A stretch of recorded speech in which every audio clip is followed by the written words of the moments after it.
सन्तु नः ससु तत्र तत्र जगद्गुरो भवतो दर्शनं यत् स्याद् पुनर्भवदर्शनम्।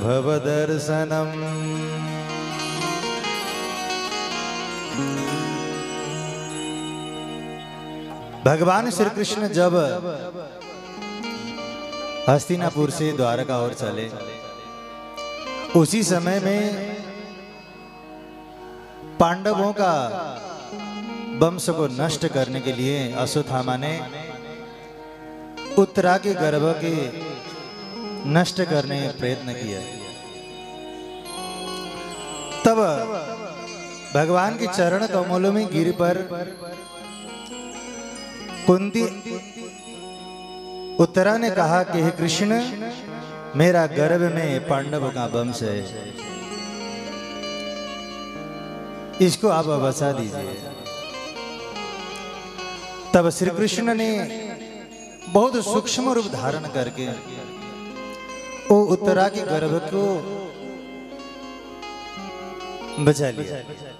तब कुंती ने स्तुति की, हे कृष्ण, आप तो हमारे जीवन है, आप तो हमारे प्राण है, आप तो हमारे माता और पिता है, गुरु भी आप ही है। त्वमेव माता च पिता त्वमेव, त्वमेव बन्धुश्च सखा त्वमेव, त्वमेव विद्या द्रविणं त्वमेव, त्वमेव सर्वं मम देव देव। ऐसी स्तुति की, कृष्ण जी बहुत प्रसन्न हो गए। अरे कुंती, तुम्हारे स्तुति से मैं बहुत प्रसन्न हूं, जितना भी वरदान मांगना है मांगो। तब कुंती ने कहा, हे कृष्ण, आपदः विपदः न सस्सो तत्र तत्र जगद्गुरो। हे जगद्गुरु, आप मेरे को देना है तो ऐसे वरदान दे, तो जितने पद में चलूंगी उतनी पद पद में मेरे को दुख कष्ट आपद मिल जाए। क्यों? भवतो दर्शनम, दुख में ही आपकी दर्शन मिलेगी, सुख में कृष्ण का दर्शन कभी नहीं मिलेगा। जब दुख पड़ जाए तब हे कृष्ण, हे हरि, हे नारायण, ये समझने लगेगी सभी लोगों, सुख में नहीं। इसलिए आप मेरे को दुख दीजिए। भवतो दर्शनम यत् स्याद् पुनर्भव दर्शनम, दुख में बार बार आपकी दर्शन मिलेगी। तब श्री कृष्ण बहुत मुस्कुराते हुए कहने लगा, हे के कुंती, तुम्हारी इच्छा सब पूर्ण हो जाए। संसार में कभी भगत ऐसे होते हैं जिसने सुख सुख चाहते हैं, किसी भक्त ने दुख चाहते हैं। दुख चाहने वाले भक्त लोग हैं ना, वो सच्चा सात्विकी भक्त है। जिसने सुख चाहते हैं उसमें थोड़ा राग है, थोड़ा कुछ न कुछ तो गड़बड़ होती है।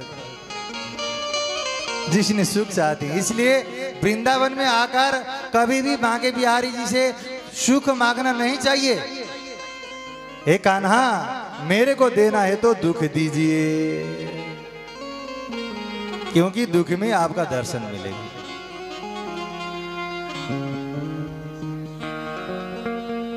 लेकिन भगवान ऐसे दयालु हैं, अपने भक्तों को दुख देना नहीं चाहते हैं। कभी कभी तो परीक्षाएं होती है। कृष्ण का अर्थ है सुख, कृष्ण का अर्थ है कल्याण, कृष्ण का अर्थ है प्रेम, कृष्ण का अर्थ है आकर्षण। तब कृष्ण जी 5 पांडवों के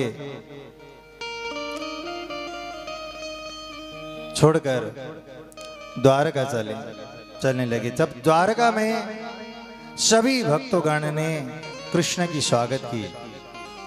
किसी का द्वार में दही था, किसी का द्वार में माखन था, किसी का द्वार में तुलसी का मठ था। जो चीज कृष्ण की पसंद आती है वो चीज द्वारा कृष्ण की स्वागत की सभी द्वारका वासियों ने। भगवान को क्या क्या पसंद आते हैं? भगवान को दही पसंद आते हैं, भगवान को माखन पसंद आते हैं, मटका मठा ऐसे ऐसे चीजें द्वारा भगवान श्री कृष्ण की स्वागत की। फूल का वर्षा होने लगी, पुष्पों का वर्षा होने लगी, कृष्ण की जय ऐसे आवाज आने लगी द्वारका में। पूरा द्वारका वासियों ने भगवान के बहुत दिन के बाद आज स्वागत किया। सभी को प्रसन्न करके कृष्ण जी अपने भवन में चल गए। माता पिता को स्तुति करने लगे, माता पिता को दंडवत करने लगे। 16,108 जो गोपियां थे, रानियां थे, उनको सभी को बराबर प्रेम बांटने लगे, सद्भाव बांटने लगे कृष्ण। ऐसे ऐसे चरित्र है भागवत में।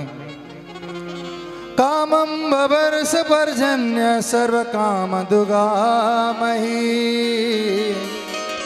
शिशिचूष्म ब्रजन गाव पयसोद सुतीर मुदा। हस्तिनापुर में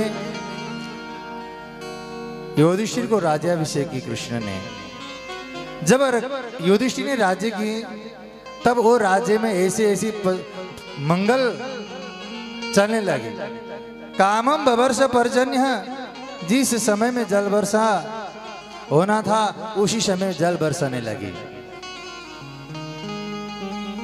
ऐसे ऐसी मंगल की वृद्धि हो गई।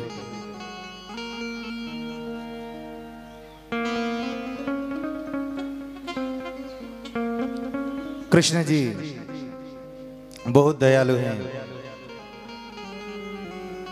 जब कृष्ण ने उत्तरा के गर्भ की रक्षा की तब वो उत्तरा के गर्भ से 10 महीने के बाद एक बच्चा के जन्म हुआ।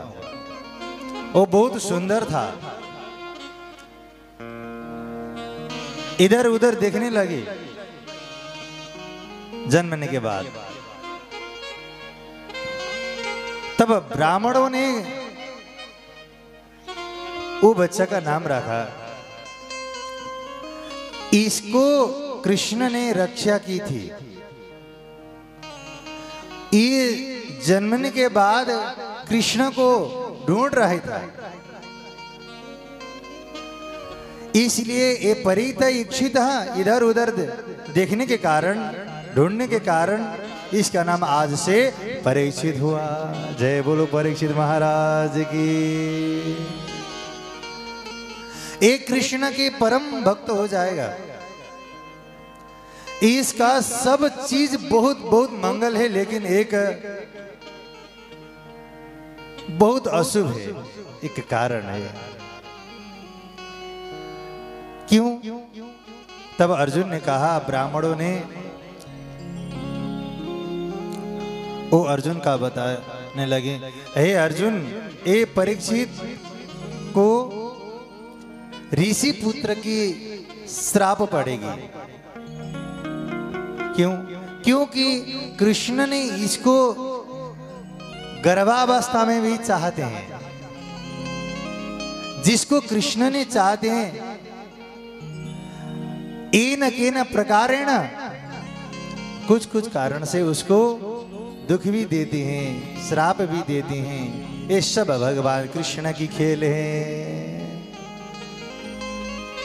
कृष्ण की बस में ये जगत है।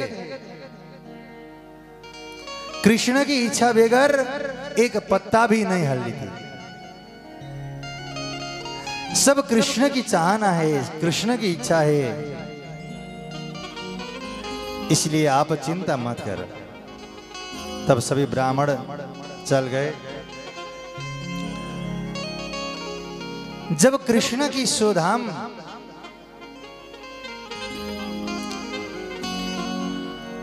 का बात पता लगा पांडवों का, तब पांडवों ने राज्य तोड़कर परीक्षित को राज्याभिषेक कर वो उत्तराखंड और चल गए। एक बाद की समय है, परीक्षित महाराज ने दिग्विजय करने के लिए पूरे अपने राष्ट्र को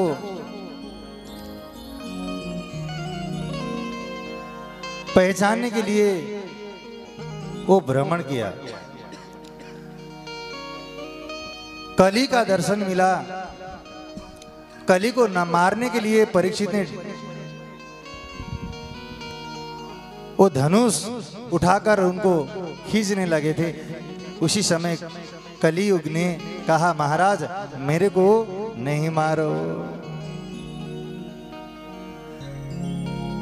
आपने मेरे को ऐसी जगह दीजिए जिन जगह में, जिन स्थान में मैं बहुत आनंद से रहकर बैठ सकूं। तब परीक्षित ने कहा, अभ्यर्थितस्तदा तस्मै स्थानानि कलये ददौ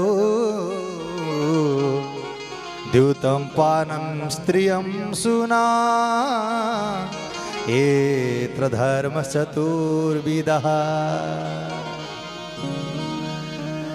हे कली, तुम द्यूतम, जहां द्यूतम ताश के पत्ते खेलती है ना, वो जगह में जाकर बैठ। एक स्थान दिया। दूसरी स्थान है पानम, जहां मदिरा की भट्टी होती है, जहां मदिरा पान करने जगह होती है, स्थान होती है, उसमें जाकर बैठ। तीसरी स्थान दिया स्त्रियः, जहां स्त्री के संग अनैतिक संबंध होती है, जहां वेश्यालय होती है, ऐसी जगह पर जाकर बैठ। तीसरी स्थान बहुत खत्म दे दिया परीक्षित ने। तब कलियुग ने हाथ जोड़कर प्रार्थना करने लगी, महाराज मेरे को एक ऐसे स्थान दीजिए जो स्थान बहुत अच्छे हो जाए। ठीक है ठीक है, टेंशन के बात नहीं, तेरे को एक स्थान ऐसे दे दूंगी जो स्थान में तुम जाकर बैठ जाओ। वो स्थान है सोना सुवर्ण। क्या है? सुवर्ण। वहां जाकर बैठ। परीक्षित ने सुन का मुकुट धारण किया था।